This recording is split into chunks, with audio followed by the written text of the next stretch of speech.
unauthorizedly taking possession of land. 248 बहुत important section है, mains में कई बार पूछा गया है। Penalty for unauthorizedly taking possession of land, unauthorizedly taking possession of land, possession of land। देखो ये क्या कहता है, किस जमीन की बात हो रही है ये देखते हैं, किस लैंड की, जो लैंड है किस जमीन की बात हो रही है।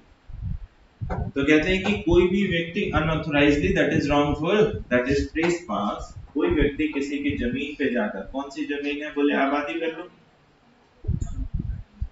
आबादी लैंड पे,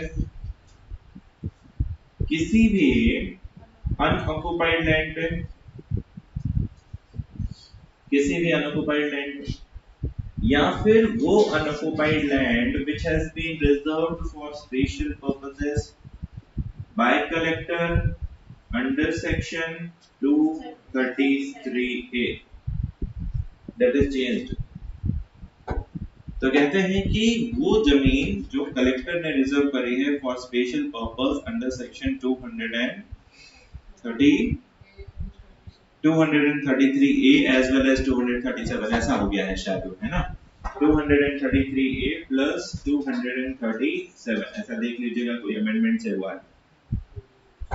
क्या क्या कौन कौन सी जमीन पे कब्जा कर रहा है ये व्यक्ति, आबादी लैंड पे, unoccupied land पे, whether this is plainly unoccupied land or the land which has been reserved for the special purposes by the collector।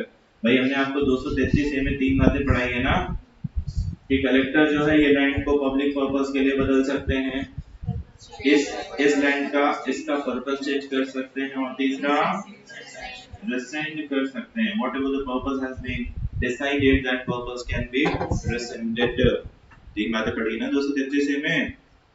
कौन सी जगह के लिए है ये है नगरीय क्षेत्रों के लिए, किसके लिए, नगरीय क्षेत्रों के लिए, अर्बन एरियाज के लिए। देखो अनऑक्युपाइड लैंड तो दोनों जगह होती है, भले ही नगरीय हो या फिर अनगरीय हो, वेदर इट इज अर्बन और नॉन अर्बन एरिया, दोनों जगहों के लिए अनऑक्युपाइड लैंड का रिकॉर्ड रखा जाएगा, ठीक है। But section number 233A is especially for this urban area 233A।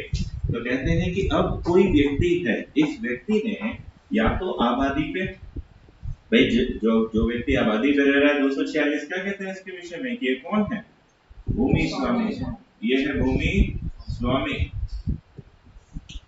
इसकी जमीन पे कब्जा कर ले, या फिर अनऑक्युपाइड लैंड पे कब्जा कर ले, या फिर स्पेशल पर्पसेस के लिए जो लैंड रखी गई है उस पे कब्जा कर ले, या फिर निस्तार के लिए जो जगह है, निस्तार के लिए जो जगह, ये सर्विस लैंड, कोटवार के लिए, नॉट फॉर द निस्तार, तो यही हो गया। कहते हैं सर्विस लैंड जो है, कोटवार की जो जमीन है उस पे कब्जा कर, आपके रहने की जमीन पे कब्जा कर ले, खाली जमीन पे कब्जा कर ले, कोटवार के लिए जो जमीन दी गई है सर्विस लैंड उस पे कब्जा कर ले, किसी बॉडी कॉर्पोरेट की, या फिर किसी पब्लिक इंस्टीट्यूशन की, या फिर किसी कॉर्पोरेशन की, या फिर गवर्नमेंट की, या फिर लोकल अथॉरिटी की कोई जमीन है उस पे कब्जा कर ले, जिस पे कब्जा कर ले, आबादी लैंड पे, अनऑक्युपाइड लैंड पे, सर्विस लैंड पे, किसी बॉडी कॉर्पोरेट की जमीन है, किसी पब्लिक इंस्टीट्यूशन, किसी कॉर्पोरेशन और गवर्नमेंट या लोकल अथॉरिटी की किसी की जमीन है उस पे कब्जा कर। Now this person can be summarily ejected by the order of तहसीलदार। ऐसे ही तैयार करना है, याद होना चाहिए क्या कह रहे हैं कि ये जो व्यक्ति है जिसने कब्जा किया है, the person will be summarily ejected। How? What will be the process? कहते हैं the person will be summarily ejected by the order of, किसके कहने पे, तहसीलदार के कहने, by the order of tehsildar. But there is a contemplation, there is a situation कि इस व्यक्ति ने इस जमीन पर खेती करना शुरू, इस व्यक्ति ने इस पे क्या किया है, खेती कर दी है, and now in this plot जहां पर इसने unauthorized possession किया है, there is a standing crop, there is a standing crop। तो तहसीलदार ऐसे व्यक्ति को कहेंगे कि now you are supposed to remove the crop, and if he fails to do so after the order of tehsildar, his crop shall stand forfeited। क्या होगा, the person will be given an opportunity to remove the crop, and if he fails to do so the crop shall stand forfeited. His crop shall stand forfeited. Very important. Very important. Now, in whatever situation, in whatever circumstances, the person who is in unauthorized possession, इस व्यक्ति के ऊपर तहसीलदार 1 लाख रुपए का जुर्माना, इस व्यक्ति के ऊपर तहसीलदार कितना जुर्माना लगाएंगे? 1 लाख रुपए का जुर्माना, 1 लाख रुपए का जुर्माना। और जुर्माने की इस राशि से, ये जो 1 लाख रुपए का जुर्माना लगाया जा रहा है, जुर्माने की इस राशि से उस व्यक्ति को कॉम्पनसेशन देंगे जिसकी जमीन पर इसने कब्जा किया है। भाई आबादी है तो देयर विल बी सम भूमि स्वामी, whatever the land it is there will be some भूमि स्वामी। तो कहते हैं कि अब उस व्यक्ति को इसमें से कॉम्पनसेशन दिया जाएगा। पर तहसीलदार के आदेश के बाद यदि ये व्यक्ति उस जमीन पर कब्जा बनाए रखता है या फिर जितने समय ये वहां से ऑब्स्ट्रक्शन रिमूव करने में लेता है, इसको हर दिन के लिए 2000 रुपीज पेनल्टी लगेगी additional per day. This is per day in what area? In urban area, and if the person is in non-urban area the penalty will fall down to 500 rupees per day. कितना होगा? 500 rupees per day. This much will be the penalty, and the whole sum will be used in order to compensate the person whose land has been unauthorizedly possessed. Clear है? फिर से देखो section number 248 mains का सवाल है, बढ़िया से तैयार होना चाहिए। बात कहां से शुरू होती है? देखो हेडिंग है penalty for unauthorisedly taking possession of land. कोई व्यक्ति यदि अनऑथराइज्ड पोजीशन लेता है तो उसके ऊपर क्या पेनल्टी लगेगी। सेक्शन में कोई दम नहीं, just divide the section. First of all try to define the land. What I have done here, I have tried to define the कौन सी लैंड है। बोले आबादी है या फिर अनऑक्युपाइड लैंड है या फिर land which has been set apart for this special purpose. Service land है, किसी बॉडी कॉर्पोरेट की, किसी पब्लिक इंस्टीट्यूशन की, किसी चैरिटेबल सोशल इंस्टीट्यूशन की जमीन है। क्या शब्द इस्तेमाल किया है इन्होंने? ये कहते हैं कि land which is the property of government और any authority, body corporate, institution constituted established under any state government. तो कहते हैं कि इस व्यक्ति को समरली इजेक्ट किया जाएगा। कौन इजेक्ट करेंगे? तहसीलदार। पर अगर इस व्यक्ति ने वहां पर खेती कर दी है and there is standing crop, the person shall be given an opportunity to withdraw his crop, and if he fails to remove the crop, his crop shall stand forfeited. इस व्यक्ति के ऊपर तहसीलदार 1 लाख रुपए का जुर्माना लगा दे। अगर आदेश के बाद ये इससे नहीं हटता है तो प्रतिदिन 2000 रुपए in urban area and 500 rupees in non urban area इसके ऊपर पेनल्टी लगाई जाएगी। The amount when recovered will be used to compensate the person who has suffered loss. जिसकी जमीन पे इन्होंने कब्जा किया था उस व्यक्ति को compensate करने में this amount will be used. Very much clear? कोई डाउट नहीं यहाँ पे। Now there is certain restriction। कहते हैं कि तहसीलदार ऐसा काम 5 जगहों पर नहीं करेंगे। तहसीलदार ऐसा काम 5 जगहों पर नहीं करेंगे। तो कहते हैं कि वो जगह, कहते हैं तहसीलदार ऐसा काम यहाँ या नहीं करेंगे। और नजूल लैंड के विषय में भी लिखा है इसमें कि वो आगे लिखा है? अच्छा आगे लिखा है। तो कहते हैं कि तहसीलदार ऐसा काम जो है वो 5 जगह पर नहीं करेंगे। कहीं कोई ऐसी जगह जहाँ पर एनक्रोचमेंट हुआ है वहां पर तहसीलदार ये काम नहीं करेंगे। कहाँ पर? कहते हैं महाकौशल रीजन में।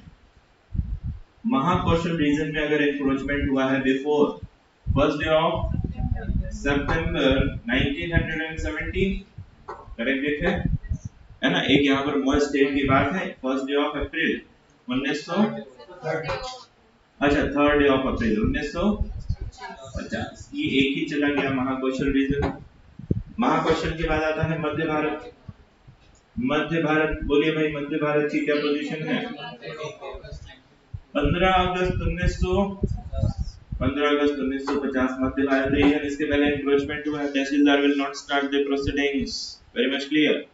चलिए अगला बोलिएगा। मध्य भारत के बाद आता है विंध्य प्रदेश। विंध्य प्रदेश, बोलिए भाई विंध्य प्रदेश की क्या कहानी है?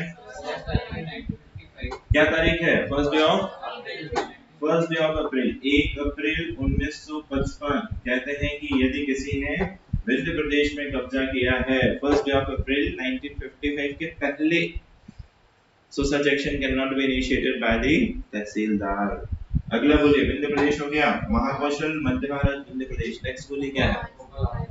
भोपाल में किसी ने कब्जा किया है, भोपाल रीजन में किसी ने कब्जा किया है। Date for 8th day of November, 8th है ना, 8th day of November 1933, 8th day of November 1933 किसी ने कहां पर कब्जा किया है? भोपाल रीजन में। और अंत में क्या बचा? सिरोंज रीजन में। सिरोंज में कब कब्जा किया है? 1st डे ऑफ जुलाई 1958 के पहले। तो कहते हैं कि तहसीलदार इस सेक्शन की प्रोसीडिंग्स नहीं इनिशिएट करेंगे। तो कहानी क्या हो गई कि यदि कोई व्यक्ति इन जगहों पर कब्जा करता है, आबादी पे, अनऑक्युपाइड लैंड पे, whether it is unoccupied or it is specially reserved by collector for specific purposes under section 233A or 237, service land पे या फिर किसी बॉडी कॉर्पोरेट की, पब्लिक इंस्टीट्यूशन की, गवर्नमेंट की प्रॉपर्टी पर कोई व्यक्ति कब्जा करता है, तो ये सेक्शन कहता है कि इस व्यक्ति को समरली eject, the person can be summarily ejected from this position by the order of तहसीलदार। तहसीलदार के आदेश से इस व्यक्ति को समरली इजेक्ट किया जा सकेगा from this land। Very much clear? Great. Now, while tehsildar makes the order of ejectment, tehsildar is authorized to impose a penalty of rupees 1 lakh to this person. And in case after such order the person remains in possession, he will be subject to a liability of rupees 2000 per day if he is in urban area and 500 rupees per day if he is in non-urban area। अब बीच में कहानी है कि अगर इसने उस जमीन पर फसल उगा दी है, if there is standing crop over the land, then tehsildar will ask this person to remove the crop, and if the person fails to remove the crop, then such crop shall be forfeited। if the land has standing crop, तो इसको मौका दिया जाएगा कि अपनी crop हटा ले, and if he fails to do so, his crop shall stand forfeited। Very much clear? चलिए अब कहते हैं कि यदि कहीं पर कब्जा इन तिथियों के पहले, these dates, look at the dates, इन जगहों पर इन तारीखों से पहले, कहते हैं महाकौशल रीजन 2 तारीख है। अब यहाँ पर एक मर्ज स्टेट की कहानी, leave that is not that important. यहाँ पर यदि महाकौशल रीजन में 1 सितंबर 1917 के पहले कब्जा कर, कहते हैं मर्ज स्टेट में 3 अप्रैल 1950 के पहले कब्जा करे, मध्य भारत रीजन में 15 अगस्त 1950 के पहले, विंध्य प्रदेश में 1 अप्रैल 1955 के पहले, भोपाल में 8 नवंबर 1933 के पहले, और सिरोंज में before 1st day of July 1958। तो इस व्यक्ति के ऊपर तहसीलदार कोई एक्शन नहीं लेंगे। there might be certain other procedures, कुछ तो होगा, पर कहते हैं कि तहसीलदार will not initiate any action as per section number 248। very much clear? Okay, again look at the skeleton of this section। तो आपको दिखता है कि इस सेक्शन में 4 हिस्से हैं। अगले पहला हिस्सा है subsection 1, this is all about subsection 1। दूसरा हिस्सा है subsection 1A, then there is no subsection 2, there is 2A and 2B। सबसे पहले स्ट्रक्चर पता होना चाहिए, कंटेंट कितना है ये पता होना चाहिए, बड़ा इंपॉर्टेंट है। कंटेंट नहीं पता होगा तो गड़बड़ हो जाएगा। So this is point number 1। अब पॉइंट नंबर 1A में जब आप आते हो, पॉइंट नंबर 1A में तो कहते हैं कि ग्राम पंचायत के रिजोल्यूशन पे भी, ग्राम पंचायत ने बताया तहसीलदार को, व्हाट इज हैपनिंग, कहते हैं ग्राम पंचायत ने तहसीलदार को बताया कि भाई somebody is in unauthorized possession of this land and we are very much sure। तो ग्राम पंचायत के रिजोल्यूशन पे भी tehsildar can initiate action under section 248, और यहाँ पर इस व्यक्ति को तहसीलदार 30 दिन में इविक्ट कर देंगे। ये जो इजेक्टमेंट है as per section number 248, this will be done within 30 days from the date of resolution passed by Gram Panchayat। If Gram Panchayat is of opinion that some person in a village is in wrongful possession of the property and Gram Panchayat passes a resolution, what is happening? Gram Panchayat passes a resolution and this is meant to Tehsildar, then Tehsildar shall make the eviction order within a span of how many days? Within a span of 30 days। This is point number 1A। This is additional thing, ठीक है। अब इसके बाद आगे बढ़ते हैं, देखिएगा next question में क्या है। आगे कहते हैं कि पॉइंट नंबर 2A देखिएगा। पॉइंट नंबर 2A अब अलग बात करता है। कहता है कि भाई तहसीलदार ने आदेश दे दिया, तहसीलदार ने यहाँ पूरा काम कर दिया, इसके ऊपर 1,00,000 रुपए का जुर्माना लगा दिया, इसको बोल दिया कि तुम भाई निकल जाओ यहाँ से, नहीं निकलेगा तो 2,000 रुपए प्रतिदिन नगरीय क्षेत्र में और 500 रुपए प्रतिदिन अनगरीय क्षेत्र में इससे दिया जाएगा। That is very fine. But in case ये निकलता ही नहीं, कहता हाँ okay with 2,000 rupees per day I will pay, don't worry. बड़ा आदमी है, अब तहसीलदार घबरा गया, क्या करें? तो अगर तहसीलदार के इविक्शन ऑर्डर से 7 डेज में, हाउ मेनी डेज, 7 डेज में ये पोजीशन खाली नहीं करता, तहसीलदार के इविक्शन ऑर्डर से ये 7 दिनों में कब्जा खाली नहीं करता, जैसे तहसीलदार ने लगाया 1,00,000 रुपए का जुर्माना, बोले ये लो मैं बड़ा काम कर रहा हूँ इस पर, तहसीलदार ने इसके ऊपर 2,000 रुपए प्रतिदिन या 5,000 रुपए प्रतिदिन का लगाया, ये भी दे दिया, अब क्या करें? ऐसा लग रहा है ना जस्टिस इज बीइंग बॉट, तो क्या करें? तो कहते हैं कि तहसीलदार के आदेश की पालना अगर 7 दिन में नहीं होती है, इस बात को अगर 7 दिन में ये व्यक्ति इस जगह को खाली नहीं करता, now tahsildar will write to sub divisional officer, tahsildar will write to sub divisional officer, याद रहे भाई। और सब डिविजनल ऑफिसर ऐसे व्यक्ति को पहली दफा पहली गलती पे 15 दिनों के लिए इम्प्रिजनमेंट में भेज देंगे। कितने दिनों के लिए? सिविल इम्प्रिजनमेंट के लिए। ऑन फर्स्ट कन्विक्शन, पहली बार जब इसने अवहेलना करी, and on subsequent conviction this person shall be imprisonment for a span of 6 months. On subsequent conviction this person shall be imprisonment for a period of how long? 6 months. On first conviction the person shall be imprisoned by the order of SDO for a period of 15 days, and subsequently he shall be imprisonment for a period of 6 months. पर हमने आपको बहुत बार बताया है कि जब भी civil मामले में कोई व्यक्ति जेल भेजा जाता है, he must be given an opportunity of showing cause कि क्यों उस व्यक्ति को जेल ना भेजा जाए। यहाँ पर भी वही सिचुएशन है, कहते हैं कि no action shall be taken unless the notice has been issued to the person। क्या कहता है कि no action shall be taken unless the notice has been issued to the person। और फिर कहते हैं कि यदि नजूल लैंड वगैरह है तो नजूल लैंड पे ये एक्शन नहीं लिया जाएगा। नजूल लैंड जो एक नजूल लैंड होती है, गवर्नमेंट इसको अलग से डिक्लेयर करती है, सरकारी जमीन ही है, सरकारी जमीन को ही नजूल लैंड बोलते हैं। तो कहते हैं कि यदि कोई नजूल लैंड है तो इस पे तहसीलदार को ये एक्शन लेने की जरूरत नहीं है। और फिर कहते हैं कि सब डिविजनल ऑफिसर जो हैं, सब डिविजनल ऑफिसर अगर बीच में सेटिस्फाई होते हैं तो इस पर्सन को रिलीज भी कर सकते हैं। ये 15 दिन और 6 महीने की जो जेल भेजी है इसके बीच में कभी भी रिलीज कर सकते हैं अगर ये सेटिस्फाई करता है that he is ready to evict the place. कैसा फाइन मतलब? ये जो 2,000 रुपए 500 रुपए लगा हुआ है, किस दशा में? जब ये जेल में है। हाँ क्यों नहीं, अगर ये एविक्शन, अगर ये खाली नहीं करता है, एनक्रोचमेंट चल रहा है इसका, तो फाइन चलता रहेगा, ये जेल में रहेगा तब भी। इसको अपना जो रॉन्गफुल पोजीशन था वो हटा लेना चाहिए था।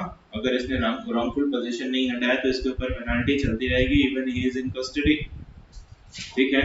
और लास्ट में कहते हैं कि कोई महिला, लास्ट प्रोविजन है इसका कि यदि किसी महिला ने, किसी वुमेन ने कोई इंक्रोचमेंट किया है तो women shall not be subject to imprisonment under this section. कहते हैं कि किसी महिला को अरेस्ट नहीं किया जाएगा, women shall not be arrested and detained under this section. ठीक है। अब यहाँ पर एक छोटी सी बात ये लिखी है कि स्टेट गवर्नमेंट में make rule for the purpose of carrying into effect the provision of subsection 2A। तो कैसे किया जाएगा, क्या वारंट इशू होगा, कैसे कहां पर गिरफ्तार करेंगे, इन सब के लिए रूल्स कौन बनाएगा? State government. So this is section number 248। Section number 248 के देखो बेसिकली 4 हिस्से हैं, जिसमें चौथे हिस्से में तो कोई दम ही नहीं, चौथा हिस्सा तो बड़ा छोटा सा है। क्या कहता है? कहता है कि यदि किसी व्यक्ति ने किसी लैंड पर अनऑथराइज्ड पोजीशन कर लिया है, अनऑथराइज्डली किसी लैंड पे किसी व्यक्ति का पोजीशन है, सेक्शन नंबर 248 हेडिंग है penalty for unauthorisedly taking possession of land. तो कहते हैं, अब देखो इसके 4 हिस्से हैं, है ना। Point number 1 1A 2A 2B। Point number 1 में ही पूरी दम है ना। पॉइंट नंबर 1 इंपॉर्टेंट है और पॉइंट नंबर 2 में जेल वाली बात है। ये तो छोटा सा है, क्या बात करता है, ग्राम पंचायत के विषय। पॉइंट नंबर 1 पे आते हैं कि कोई व्यक्ति यदि किसी लैंड पे पोजीशन करता है, ये लैंड कौन सी है तो आप कहते हो या तो आबादी की है या फिर unoccupied land है, on the land which has been kept for special purposes under section 233A or section 237, very fine, or the land of government, हाँ service land or the land of government or the body corporate or a public institution or a local authority, etc. Then such person shall be ejected summarily by the order of तहसीलदार। फिर इसके बाद है कि यदि इस जगह पर इसने कोई क्रॉप लगा रखी है तो he shall be directed to remove the crop. If he fails to do so, the crop shall stand. If he fails to do so, the crop shall stand. ऐसा नहीं कर पाते हैं तो उसकी जो क्रॉप है that will be forfeit. इस व्यक्ति को जब निकाला जाएगा तो तहसीलदार इस व्यक्ति के ऊपर 1 लाख रुपए का जुर्माना लगा देंगे और आदेश के बाद यदि ये नहीं निकलता है तो 500 rupees per day in non urban area and 2000 rupees per day in urban area इसके ऊपर पेनल्टी लगा दी जाएगी। The amount if recovered shall be applied in compensating the aggrieved person. Amount when recovered shall be applied in compensating the aggrieved, but no such action shall be taken in Mahakoshal region before फला date. Mahakoshal reason में अगर कोई increment हुआ है before फला date, first day of सितंबर 1917 या फिर first day of April 1950 है, तारीख देख लीजिएगा, है ना, तारीख देख लीजिएगा, थर्ड डे ऑफ अप्रैल, बहुत इंपॉर्टेंट नहीं है। महाकोशल रीजन मध्य भारत, फिर क्या है मध्य प्रदेश, भोपाल और सिरोंज। तारीख थोड़ी थोड़ी देखते रहिएगा, याद हो जाएगी। So this is point number 1। Point number 1 ए कहता है कि ऐसा काम ग्राम पंचायत के रेजोल्यूशन पे भी किया जा सकता है, ऐसा काम ग्राम पंचायत के रेजोल्यूशन पे भी किया जा सकता है। If gram panchayat passes the resolution, the tehsildar shall evict within the period of 30 days। तहसीलदार को पूरी eviction proceeding 30 दिनों में खत्म करनी होगी। The resolution has been initiated by the gram panchayat. Point number 2 ए कहता है कि यदि तहसीलदार के कहने पर ये व्यक्ति नहीं जाता तो क्या करेंगे, तहसीलदार अब 7 दिन का वेट करेंगे and after 7 days tehsildar will write to sub divisional officer। The sub divisional officer will put this person, will issue the warrant of the arrest for this person and this person shall be kept in confinement for a period of 15 days in the first conviction and subsequently he will be kept in confinement for a period of 6 months। पर ऐसा काम नहीं किया जाएगा unless the notice has been given to this person, unless the notice has been given to this person। अगर ये भूमि नजूल की है तो उस जमीन पर भी किसी को जेल नहीं भेजा जाएगा। सब डिविजनल ऑफिसर को लगता है कि बीच में छोड़ देना चाहिए तो इस व्यक्ति को छोड़ा भी जा सकता है। If सब divisional officer consider the person can be released। यदि कोई महिला है तो इसको जेल में नहीं डाला जाएगा। Women will not be arrested under this provision, under this section। और लास्ट में कहते हैं कि the procedure, how the process shall be carried। अब यहाँ पर सवाल है ना कि कौन सी जेल में रखोगे, कैसे रखोगे, कौन वारंट इशू करेगा, गिरफ्तारी कैसे होगी। The procedure shall be regulated by the state government। The procedure in this behalf shall be regulated by the state government। Very much clear? Great। तो ये है आपका section number 248। Prepare it very profoundly. Mains का सीधा सवाल है 8 number में, अभी तक कई बार पूछा जा चुका है और कोई दम नहीं। अगर आप चीजों को ऑर्गेनाइज रखते हो तो कोई दम नहीं। सिर्फ हेडिंग अगर आपको याद है, this is penalty for taking unauthorised position of the land. First of all start with land, then who will make the eviction order, tahsildar. Tahsildar can impose a penalty of ₹1 lakh।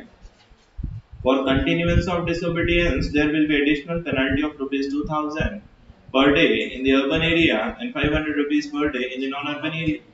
कोई दम ही नहीं।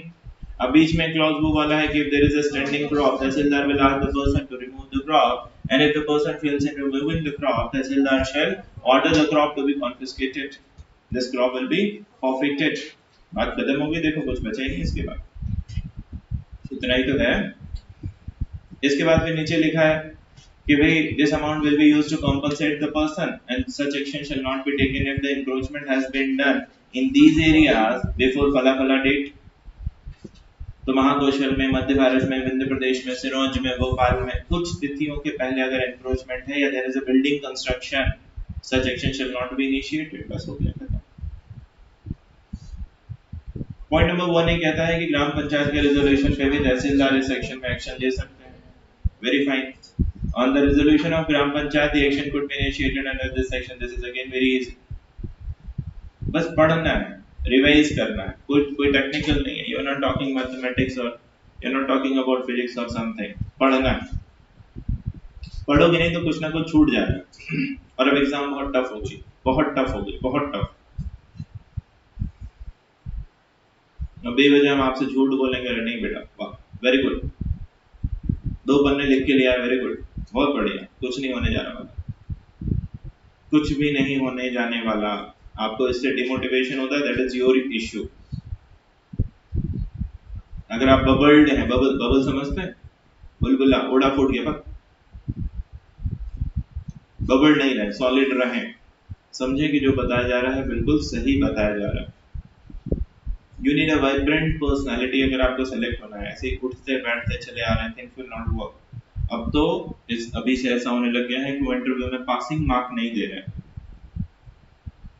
हम एक पुराने विद्यार्थी थे अपने यहाँ के, उनको पिछली दफा 19 नंबर मिला था, 29 नंबर, सॉरी 29 मार्क्स, और इस बार पता नहीं कितना मिला है, पर 20 तो नहीं मिला ये पक्का। 40% इंटरव्यू में क्वालिफाइंग मार्क है। और इसका तो आप स्टेटस देख ही रहे हैं कि मेंस में they have set a criteria of 50% marks. 50% सुनने में आसान लगता है, लाने में नहीं। मार्किंग तो उनको करनी है ना भाई, तो they will decide. So every aspect should be worked. बहुत मेहनत कीजिए, अगर आपको कुछ करना है तो बहुत मेहनत। There should be highest degree of perseverance, there should be highest degree of consistency, discipline। ऐसे नहीं होगा चलते फिरते अगर सोच रहे हैं कुछ नहीं, 1 साल 2 साल बाद हमारी नौकरी लग जाएगी, no, it will not happen, it will not happen। कोई हमसे आके कह रहा था कि आप मोटिवेट नहीं करते, वो टीचर इतना मोटिवेट करते हैं कि उनके यहाँ से बच्चे पास जाते हैं। कौन? Rubbish, fake idea. You need self motivation. This is something which should come from within। वो कौन है जो लोग मोटिवेट करते हैं? 2 3 4 5 लोग इसमें आते हैं, YouTube पे चिल्ला के मोटिवेट कर देते हैं। और कितनी देर तक रहता है मोटिवेशन? घर आते तक, कि रास्ते में वो भी खत्म हो जाता है। अगर बीच में रुक के कहीं समोसे पे ध्यान चला गया मोटिवेशन से हट के कि वहां क्या बात बताई थी, तो वहीं पर मोटिवेशन खत्म है। Isn't it?